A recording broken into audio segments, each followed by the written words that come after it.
झुकने वाली मुफ्ती है, न झुकने वाली मुफ्ती है, न झुकने वाली मुफ्ती है, न डरने वाली मुफ्ती है, हाथ बजा के मुफ्ती है, हाथ बजा के मुफ्ती है, न डरने वाली मुफ्ती है, न डरने वाली मुफ्ती है, न हिम्मत वाली मुफ्ती है, न ताकत वाली मुफ्ती है, न ताकत वाली मुफ्ती है, न लड़ने वाली मुफ्ती है, न जान हमारी मुफ्ती है, हाथ बजा के मुफ्ती है, न झुकने वाली मुफ्ती है, न झुकने वाली मुफ्ती है, न डरने वाली मुफ्ती है, न डरने वाली मुफ्ती है, न डरने वाली मुफ्ती है, जोर से बोलो मुफ्ती है, पीछे भी बोलो मुफ्ती है, पीछे भी बोलो मुफ्ती है, बोलो मुफ्ती है, भैया बोलो मुफ्ती है, भैया बोलो मुफ्ती है, सारे बोलो मुफ्ती है, हाथ बजा के मुफ्ती है, हिम्मत से बोलो मुफ्ती है, ताकत से बोलो मुफ्ती है, अनोखी से मुफ्ती है, अनोखी से मुफ्ती है, सारे बोलो मुफ्ती है, सारे बोलो मुफ्ती है, जान हमारी मुफ्ती है,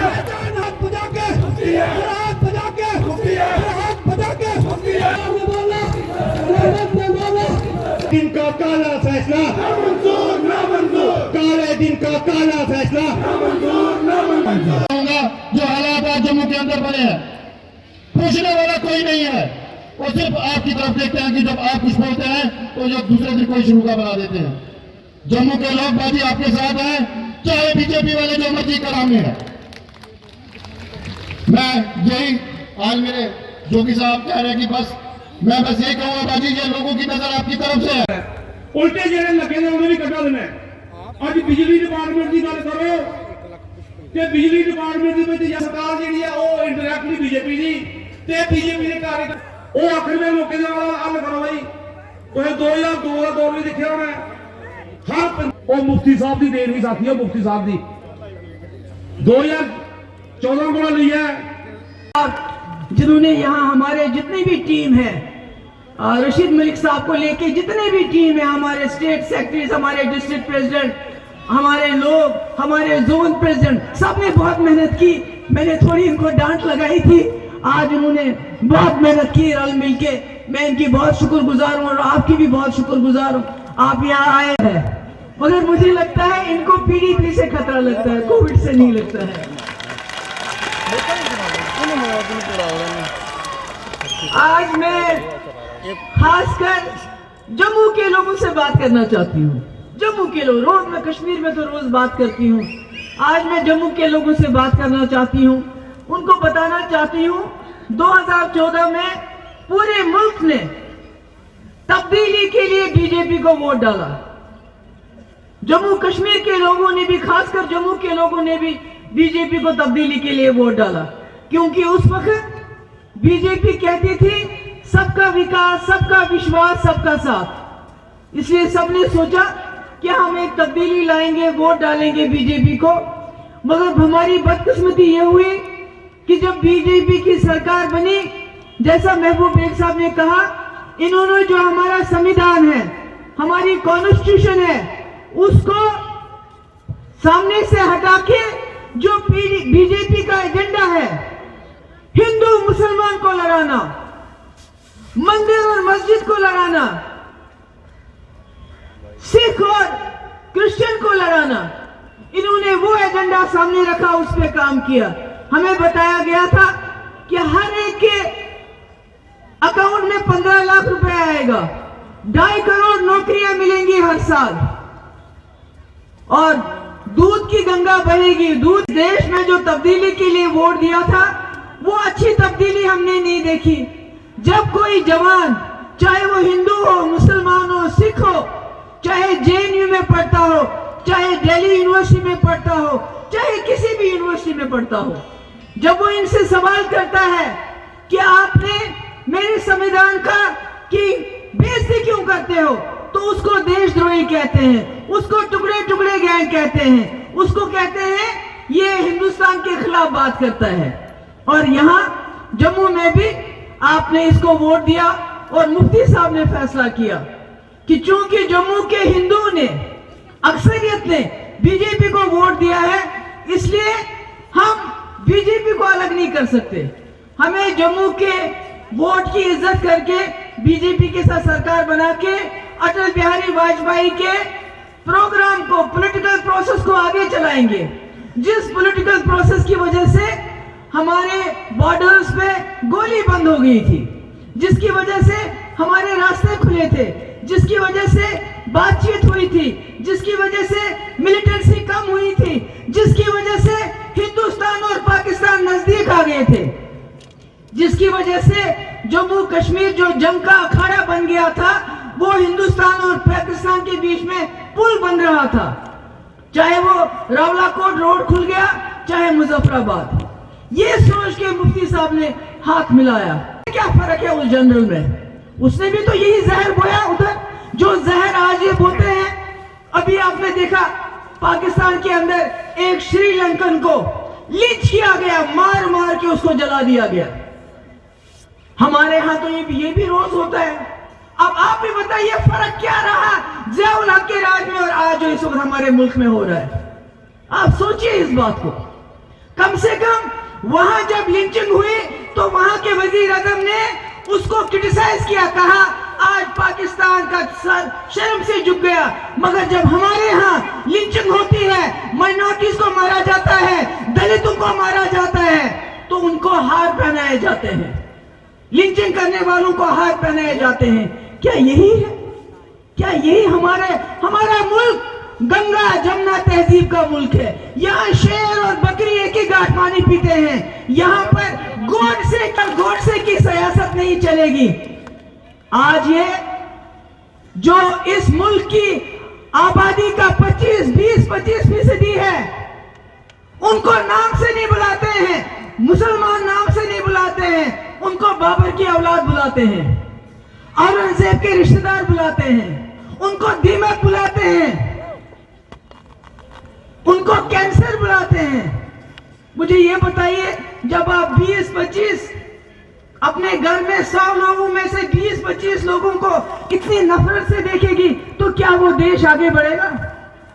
आज हमारा मुल्क भुखमरी में पाकिस्तान से भी आगे है, नेपाल से भी आगे है, बांग्लादेश से भी आगे है। इतनी भुखमरी हमारे मुल्क में। हम जीडीपी में बांग्लादेश से पीछे हैं। हम जो जम्मू कश्मीर की रियासत जिसका जीडीपी 2019 में महाराष्ट्र से भी ज्यादा था, आगे था, आज सबसे ज्यादा बेरोजगारी 22% जम्मू कश्मीर में है। आज सबसे महंगाई ज्यादा 7% जम्मू कश्मीर में है। जैसे बेग साहब ने सही फरमाया, कहा कि जम्मू कश्मीर की समस्या सबसे बड़ी 370 से है। यहाँ रोजगार नहीं मिल रहा है, यहाँ दूध की नदियां नहीं बह रही, यहाँ तरक्की नहीं हो रही है। अब मुझे बताइए 2019 से 19 तक अगर 1000 नौकरियों के लिए जम्मू कश्मीर के लाख नौजवान अप्लाई करता था, आज उन 1000 नौकरियां से आएगी। आपको बताया जाता था कश्मीरी आपकी नौकरी खाता था। आज देखिए, हम तो कश्मीर में समझते थे कि इनकी नजर कश्मीर की जमीन पे है, मगर जम्मू का क्या हाल, कुटवा का क्या हाल, जहां लोगों को बेघर कर रहे हैं, जिनकी जमीनें छीन रहे हैं और वो जमीनें बड़े बड़े सरमायादारों को दे रहे हैं कारखाने लगाने के लिए। घराना यहाँ जो है अरसपोरा साइड में, जहां पर बर्ड सेंचुरी, अरे भैया आप चिड़िया पालो, क्यों नहीं पालोगे? आपने तो मुल्क को चिड़ियाघर ही बनाना चाहते हो, पालो, बनाओ सेंचुरी। मगर उन लोगों का क्या जो वहां सदियों से रह रहे हैं, जो वहां उन जमीनों को जोत रहे हैं, उनका क्या होगा? इनके पास आपके लिए देने को नौकरी नहीं, 2 वक्त इज्जत की रोटी नहीं, ये नफरत नफरत नफरत, उसके बगैर कुछ भी नहीं है। अपने आप को लीडर कहते हैं। अरे आप जो अपने आप को हिंदुस्तानी कहते हैं, मैं कहती इंदिरा गांधी थी, वो जंग जीत के आ गई। वाजपेयी जी लीडर थे, वो करगिल में उन पे जंग थोपी गई, उन्होंने वो जंग जीत के दिखाई। आपने क्या किया? चीन तो सारा लद्दाख खा गया। क्या किया? नाम लेते हैं चीन का? नाम लेते हैं क्या चीन का? कि जो चीन लद्दाख में सारी जमीन खा गया, आपकी हजारों कनाल जमीन पे उसने कब्जा किया है। वहां से देखिए उत्तरांचल, जो दूसरे बाकी हमारे इलाके हैं, वहां देखिए उन्होंने बस्तियों की बस्तियां आबाद की। मुंह खोलते हैं क्या? चीन के बारे में मुंह खोलते क्यों? क्योंकि उससे वोट नहीं मिलेगा। जम्मू के लोगों को बताते हैं हमने 370 खत्म किया जम्मू की तरक्की के लिए। नहीं मेरे भाइयों, इन्होंने 370 आपकी तरक्की के लिए खत्म नहीं किया। इन्होंने इसलिए किया ताकि ये यूपी, बिहार, बाकी जगह इलेक्शन में बताएं कि हमने 370 खत्म किया, अब आपको रोटी नहीं चाहिए, अब आपको नौकरी नहीं चाहिए, अब आपको बिजली नहीं चाहिए, अब आपको पानी नहीं चाहिए, आप जाके कश्मीर में प्लॉट खरीदो। यही बोलते हैं ना इलेक्शन में, क्योंकि इनको अस्पताल बनाने थे, एम्स जैसे अस्पताल बनाने थे मुल्क के अंदर। इन्होंने अच्छी तालीम देनी थी, लोगों को रोजगार देना था, लोगों को 2 वक्त की इज्जत की रोटी देनी थी, मगर वो तो कुछ दे नहीं पा रहे हैं। तो क्या देते हैं? नफरत, हिंदू मुस्लिम, हिंदू मुस्लिम। आज ये मस्जिद गिराओ, ये मंदिर बनाओ, कल वो मस्जिद गिराओ, ये मंदिर बनाओ। इसके गैर इनके पास कोई प्रोग्राम नहीं है। मैं ये बात जम्मू के लोगों को बताना चाहती हूँ। क्या आप समझते नहीं कि जिन कश्मीरियों ने 47 में जब पाकिस्तान ने हमला किया, कश्मीरियों ने डंडे उठा के उनका मुकाबला किया और कहा हमलावर खबरदार, हम कश्मीरी हैं तैयार। आज वो कश्मीरी मुल्क के खिलाफ क्यों बोल रहा है? उसकी जिम्मेदार अगर कोई है तो यही जनसंघी बीजेपी पार्टी है, जिन्होंने अभी इलाहाक की स्याही खुशक भी नहीं हुई थी, इन्होंने कहा एक संविधान, एक विधान, एक प्रधान, जिसकी वजह से कश्मीरियों के दिलों में शक पैदा हो गया और तब से कश्मीरी लड़ाई लड़ रहा है।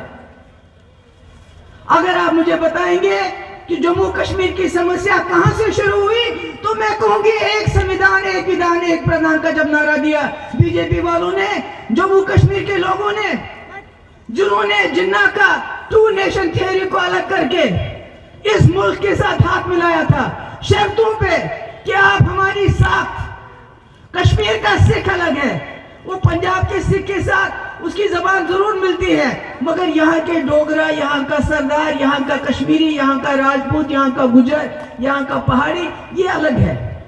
ये एक गुलाब था हिंदुस्तान के गुलदस्ते में। जिन्ना को, जिन्होंने आजादी की लड़ाई जवाहरलाल नेहरू, गांधी जी, सरदार वल्लभ भाई पटेल, सर सैयद अहमद खान, अंबेडकर जी, सबके साथ लड़ी हिंदुस्तान को आजाद करने के लिए, मगर हमें उनसे एक गिला है, एक शिकायत है कि उन्होंने हमारे मुल्क के का बंटवारा किया, जमीन का बंटवारा किया, और आज हम उनका नाम लेने से गुरेज करते हैं। क्यों? कहते हैं जिन्ना ने, उन्होंने हिंदुस्तान का बंटवारा कर दिया, हिंदू मुसलमान को अलग कर दिया। मगर अगर आज आप देखेंगे, आज हजारों जिन्ना है जो न सिर्फ जमीन का तो हो गया, यहाँ के इंसानों का बंटवारा करते हैं, यहाँ के हिंदू मुसलमान का बंटवारा करते हैं। और ये वो लोग हैं जिन्होंने आजादी में अपना कोई योगदान नहीं डाला। ये उस वक्त अंग्रेजों के तलवे चाटते थे, आज हमें देशभक्ति सिखाते हैं ये। कहीं मुझे इनका एक नाम बताइए जो कभी जेल गए हो, एक लीडर का नाम बताइए जो आजादी के लिए जेल में गया हो, जिसने आजादी की लड़ाई लड़ी हो। नहीं, ये उनके तलवे चाटते थे उस वक्त अंग्रेजों के। और इन्होंने झंडा कुछ साल पहले अपने वहां लगाया, तब तक हिंदुस्तान का झंडा भी नहीं लगाते थे ये लोग। आज हमें ये सबक दे रहे हैं कि आप देशद्रोही हो, हम देशभक्त हैं। अरे कहां से देशभक्त हो गए आपके? आपने तो इस मुल्क के टुकड़े कर रहे हो आप लोग, हिंदू मुसलमान को लड़ा रहे हो। वहां उधर हमारे पड़ोसी मुल्क में एक जनरल आया था, वहां तो बड़े जनरल आए, उसने कहा यहां तो इस्लाम है मगर असली इस्लाम मैं लाऊंगा, असली मजहब मैं सिखाऊंगा मुसलमानों को। और मजहब सिखाते सिखाते उसने इतनी नफरत वहां पैदा की, वहां के बच्चों को किताब के बदले बंदूक हाथ में दी, और आज उस पाकिस्तान में बम फटते हैं। आज वो पाकिस्तान कर्जदार हो रहा है, आज वो पाकिस्तान पछता रहा है कि हमने किस जनरल का साथ देके पाकिस्तान की जमीन में जहर बोया, जो आज वो काट रहे हैं। और हमारे यहां क्या हो रहा है? आज हमारे यहां क्या हो रहा है?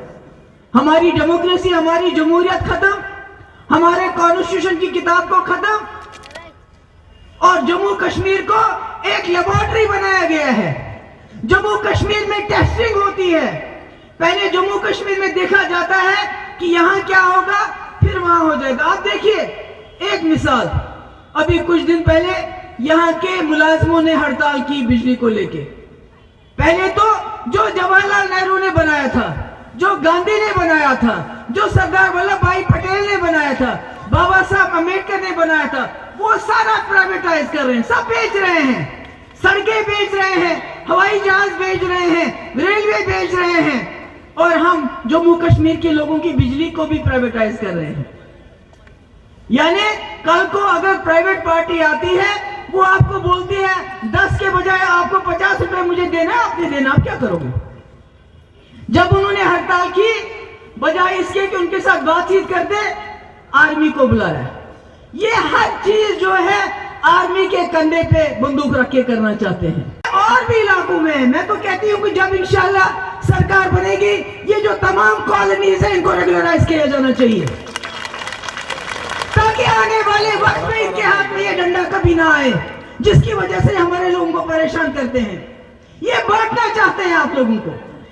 मैं जम्मू के नौजवानों से कहना चाहती हूँ कि जब तक जम्मू कश्मीर में अमन नहीं होगा, तब तक यहाँ इन्वेस्टमेंट नहीं आएगी। मुझे बताइए कितने कारखाने लगे 2019 के बाद, कितनी नौकरियां मिली? कुछ भी नहीं। क्या मिला? क्या मिला? कुछ भी नहीं मिला।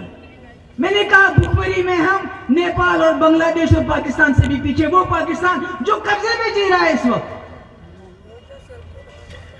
तो मेरा ये कहने का मकसद है, आप गुजर और पहाड़ियों की लड़ाई की जा रही है।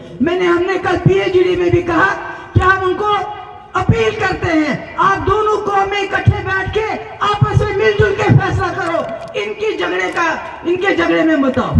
मैं ये बताना चाहती हूं, मैंने देखा कि नफरतों की इनकी हद नहीं है। इन्होंने दरबार मुंह बंद कर दिया। कभी कहते हैं इतने लोग आओ, फिर कहते हैं नहीं अब इतने आओ। मकसद क्या है? मकसद ये है जो कश्मीरी और डोगरा आपस में मिलते हैं, इकट्ठे रहते हैं, एक दूसरे के घर में खाते हैं, पीते हैं, दुकानों से सामान खरीदते हैं, ये उस रिश्ते को तोड़ना चाहते हैं। आज जम्मू का दुकानदार रो रहा है क्योंकि जो कश्मीरी 6 महीने कमाता था, सर्दियों में जम्मू आके खर्च करता था, आज तो वो भी कंगाल है, कश्मीरी वो भी कंगाल है, और उसको यहाँ आने का बहाना भी उन्होंने खत्म कर लिया। मैंने एक बार एक जम्मू के दुकानदार से कहा, मैंने कहा आप आवाज क्यों नहीं उठाते हैं? कहा क्या करेंगे, ये देशद्रोही बुलाते हैं, जो इनके खिलाफ आवाज उठाता है उसको ये देशद्रोही बुलाते हैं। इसलिए मैं आप सबसे ये कहना चाहती हूँ, इल्तिजा करना चाहती हूँ कि जिस तरह लेह और कारगिल के लोग इकट्ठे हो गए, उनको सारे हुकूक मिल गए, उनकी जमीन बाहर वाला नहीं खरीद सकता, उनकी नौकरियां बाहर वालों को नहीं मिल सकती। अगर जम्मू और कश्मीर के लोग, खासकर नौजवान तबका इकट्ठा हो जाए तो ये हमारा मुकाबला नहीं कर सकते। हमारी नौकरियां हो, हमारी जमीन हो, हमारी जायदाद हो, हमारा 370 हो, हमारा 35 हो, सब कुछ इनको वापस करना पड़ेगा माफी के साथ। जिस तरह इन्होंने किसानों के लिए किया, उसी तरह हमारे साथ भी करना पड़ेगा। टुकड़े टुकड़े कर दिए। और मैंने कहा ये लेबोरेटरी है। जिस तरह इन्होंने आज आर्मी को यहाँ के मुलाजिमों का मुंह दबाने के लिए बुलाया, बंद करने के लिए बुलाया, अनकरीब आप देखेंगे पूरे मुल्क में जब भी कहीं कोई मुलाजिम स्ट्राइक करेंगे, ये वहां भी आर्मी को बुलाएंगे। जम्मू कश्मीर सिर्फ एक लेबोरेटरी है। हमारे से इन्होंने शुरुआत की 2019 में 370 आईन को, बाबा साहब अम्बेडकर के आईन को खत्म कर दिया, क्योंकि अगर आप आईन को देखेंगे तो आप 370 के साथ छेड़छाड़ नहीं कर सकते। 370 सिर्फ यहाँ की कॉन्स्टिट्यूएंट असेंबली हटा सकती है, जो कि आज है ही नहीं। उसके बाद सीए, उसके बाद एनआरसी, उसके बाद किसानों का कानून। जो कानून लोगों के खिलाफ हो, वो कानून हमारे आईन के खिलाफ होता है। मगर उन किसानों को मैं सलाम करती हूं, उनको खालिस्तानी बुलाया, क्योंकि इनके सामने जो खड़ा हो जाता है, बात करता है, उसको आतंकवादी बुलाते हैं, एंटी नेशनल बुलाते हैं, टुकड़े टुकड़े गैंग बुलाते हैं। हम तो कुछ भी नहीं करते हैं, मुसलमान हमको पाकिस्तानी बुलाते हैं। मगर जब इन्होंने हमारे किसानों को खालिस्तानी बुलाया, वो डरे नहीं, उन्होंने पत्थर नहीं उठाया, उन्होंने बंदूक नहीं उठाई, डट के मुकाबला किया और आज उनको कामयाबी मिली, जिसके लिए जितनी भी उनको मुबारकबाद दी जाए वो कम है।